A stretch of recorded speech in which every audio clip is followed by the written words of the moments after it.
yang kabur ketangkep itu, kakinya tuh dituncep pakai apa namanya, bukaan botol itu loh, tuncep gitu biar nggak kabur. Sampai sekarang masih kelihatan tanda bolong-bolongnya itu. Itu karena kabur? Iya, saya sendiri baru tahu dia tadi ketemu itu, baru telepon-teleponan dia cerita saya mendapatkan perlakuan seksual. Loh, masa iya? Iya, di karavan disuruh buka baju, kalau enggak dipukulin. Akhirnya dibukain, dia buka baju, diraba-raba katanya gitu loh. Ownernya yang lakukan Ya, itu? percaya. Kalau kita dipukul itu nggak boleh nangis, harus diem. Jadi sakit pun nggak boleh.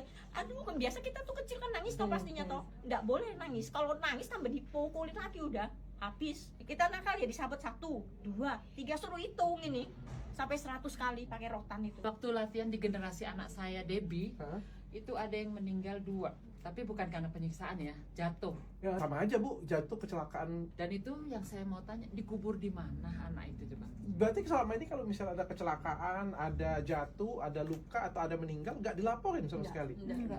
Dan bahkan dikuburin di mana juga nggak Nggak tahu. tahu, anak saya juga nggak tahu itu. Oh gila sih, aku aja nggak di situ aja rasa Jadi kok sakit. Karena saya waktu di Taman Safari kan itu dipukulinnya sampai sadis banget ya.